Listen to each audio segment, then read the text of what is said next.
আগের লেকচারগুলো দেখো এই যে ডান সাইডে একটা আই বাটন দেখতে পাবে, আই লেখা একটা বাটন, সেখানে ক্লিক করলে তোমরা প্লেলিস্ট এবং ভিডিও পেয়ে যাবে, সেখান থেকে আগের ভিডিওগুলো দেখে আসো। তো আজকে আমরা যেটা নিয়ে আলোচনা করব সেটা হচ্ছে অ্যাভারেজ কস্ট, গড় খরচ। এখানে আমাদের গড় খরচ দেওয়া আছে। আমরা আলোচনা করছি যে এক স্বাধীন চলক বিশিষ্ট অপেক্ষকের সর্বোচ্চ সর্বনিম্ন বা অনমনীয় বিন্দু নির্ণয়। আমরা আরও বেশ কয়েকটা করার পরে আমরা আর এটা করব না, দেন আমরা চলে যাবো যে দুই স্বাধীন চলক বিশিষ্ট অপেক্ষকের যদি থাকে সেক্ষেত্রে আমরা কীভাবে সলভ করতে পারি সেদিকে আমরা অগ্রসর হব। এটা আমরা আর বেশি আলোচনা করব না, কয়েকটা আলোচনা করব। কিছু বেসিক জিনিস আছে আর, যেমন গড় খরচ থেকে প্রান্তিক খরচ পাওয়ার উপায় বা এরকম টাইপের আর কি সালের কোশ্চেন আমি দেখলাম যে এসেছে, তো সেগুলো কয়েকটা আলোচনা করব। তো আজকে আমরা দেখতে পাচ্ছি যে এসি, তোমাদের এগুলো একটু শিখতে হবে। এসি এ হচ্ছে অ্যাভারেজ মানে হচ্ছে গড়, কস্ট মানে হচ্ছে খরচ। তার মানে কি হলো, গড় খরচের পরিমাণ দেওয়া আছে 60 - 6q + q²। এখন বলছে যে গড় খরচ, এই গড় খরচটাই ইংলিশে অ্যাভারেজ কস্ট। সর্বনিম্ন শর্তদ্বয় যাচাই করো এবং সর্বনিম্ন গড় খরচের পরিমাণ নির্ণয় করো। আমাদের বড় জোর 3-4 মিনিট লাগবে অঙ্কটা সলভ করতে, আমরা খুব দ্রুত অঙ্কটা সলভ করব। তো আমাদের বলেছে যে সর্বনিম্ন শর্তদ্বয় যাচাই করো। তো সর্বনিম্ন শর্তদ্বয় যাচাইয়ের আমরা জানি যে প্রয়োজনীয় শর্ত এটা এবং পর্যাপ্ত শর্ত হচ্ছে দ্বিতীয় অন্তরকরণ করার ফলে যে মানটা আসবে সেটা আমাদের 0 থেকে কী হবে, বড় হবে। যদি 0 থেকে বড় হয় তাহলে আমরা সর্বনিম্নকরণ পাবো। তো আমরা দেখি আমরা এই শর্তটা পূরণ করতে পারি কি না। তো আমরা প্রথমে 1 নম্বর সলভ শুরু করে দিব। তো 1 নম্বর আমরা প্রথমে এখানে লিখব যে প্রয়োজনীয় শর্ত। আমার লেকচারগুলো যদি তোমাদের কাছে ভালো লাগে, যারা যারা দেখছো, নিচে একটা সুন্দর কমেন্টস করতে পারো। তোমাদের কমেন্টস যখন আমি পড়ি আমার মানে উৎসাহ জাগে আমার মনে, যে আচ্ছা ঠিক আছে আমি আরও কিছু লেকচার তৈরি করি। কারণ বললেই তো আর লেকচার তৈরি হয় না, তাই না? আমাকেও খাটাখাটনি করে লেকচার তৈরি করতে হয়, দেন সেটাকে এডিট করতে হয়, দেন সেটাকে আপলোড করতে হয়। তোমাদের যাদের ভালো লাগবে তোমাদের বন্ধুদের কাছে শেয়ার করতে পারো, অথবা একটা সুন্দর কমেন্ট করতে পারো।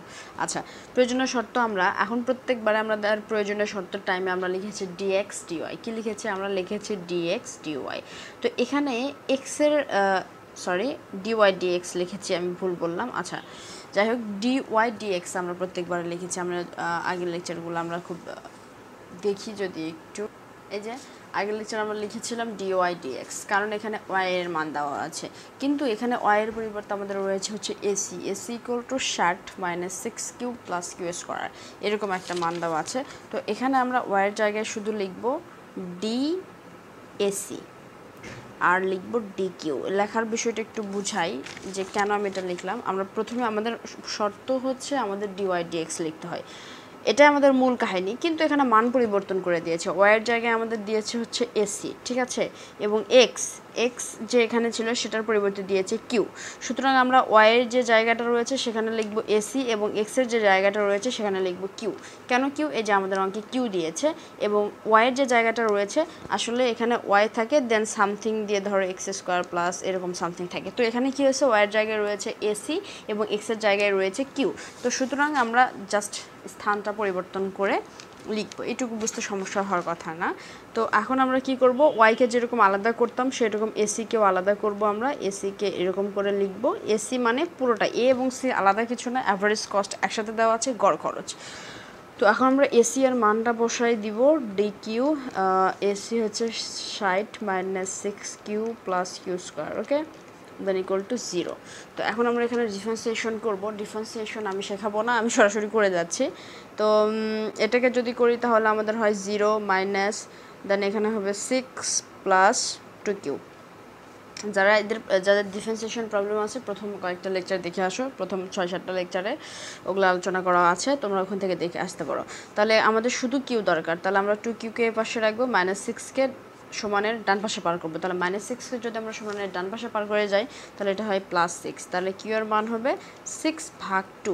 কিউ এটার সাথে কি আকার আছে, গুণাকার আছে, এ পাশে পার হয়ে আসে, এই 2টা কি হয়ে যাবে, ভাগ হয়ে যাবে। তাহলে 6/2, তাহলে কত হয়, 4 হয়, 3 × 6। তাহলে কিউ এর মানটা আসে আমাদের 3। তাহলে কিউ এর মানটা আমাদের কত আসলো, 3 আসলো, অর্থাৎ প্রয়োজনীয় শর্ত আমরা পেয়ে গেছি।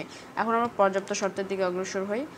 পর্যাপ্ত শর্ত, যারা খাতা কলম সহ করছো তাদের কাছে এগুলো এখন আমার মনে হয় যে পানির মতো, তারপরে এখানে আমাদের পর্যাপ্ত শর্ত আমাদের কি বলেছে, পর্যাপ্ত শর্ত সর্বনিম্নকরণে D square Y DX square. তো ডি স্কোয়ার ওয়াইয়ের জায়গায় থাকবে আমাদের কি, ওয়াইয়ের জায়গায় থাকবে হচ্ছে এসি, ডি স্কোয়ার এসি, এবং নিচে কি আছে ডি এক্স স্কোয়ার। তাহলে ডি এক্স স্কোয়ারে থাকবে হচ্ছে ডি কিউ স্কোয়ার, ঠিক আছে। দেন ডি ডি কিউ এবং লিখবো এটা ডি এসি ডি কিউ, এবং আমাদের ফার্স্ট অর্ডার কন্ডিশন কোনটা হবে, এটা হবে এফ ও সি। ওকে, তারপরে আমরা এখানে লিখব ডি ডি কিউ, এবং এসি এর মানটা কত রয়েছে, -6 + 2 কিউব, ঠিক আছে। তাহলে আমরা যদি 6কে করি, 6 হচ্ছে ধ্রুব সংখ্যা, তাহলে 0 আসে, 0টা লিখলাম না। কিউ দ্বারা যদি 2 কিউকে করি তাহলে এখানে আসে 2, তাহলে 2 > 0, ঠিক আছে। তাহলে আমাদের সর্বনিম্নকরণের শর্ত কী ছিল, যে আমরা দ্বিতীয় অন্তরকরণ করার ফলে যে মানটা পাবো সেটা কী হবে, 0 থেকে বড় হবে। সে মানটা হয়েছে 2, 2 অবশ্যই 0 থেকে বড়, তার মানে আমাদের শর্তটা পূরণ করেছে। শর্তটা কি আমাদের পূরণ করেছে। এখানে লিখবা যে যেহেতু দ্বিতীয় অন্তরকরণ যে ডি স্কোয়ার এসি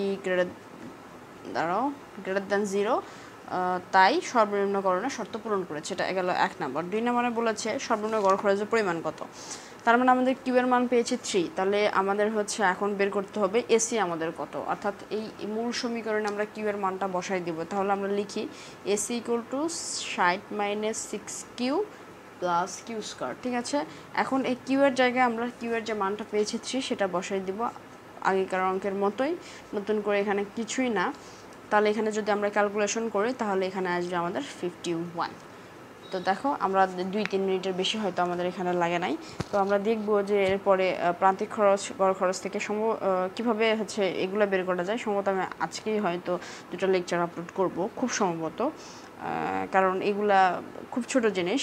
আমি যদি একটা ভিডিওতে আলোচনা করি তাহলে কী হয়, অনেকে দেখতে চায় না, বড় ভিডিও দেখতে চায় না। অনেকে আমাকে রিকোয়েস্ট করতেছে যে ভিডিওটা বড় করতে। আমার প্রবলেম নেই, কিন্তু আমি অনেক বড় করেছি, তখন বলে ভিডিওটা কি শর্ট করা যায় না, শর্ট করলে বলে বড় করা যায় না, মানে অনেক ধরনের সমস্যা। তো আমি ভাবছি যে ছোট ছোট করে আপলোড দেবো যাতে সবাই দেখতে পারে, কম সময় লাগে। তো সবাই ভালো থাকো।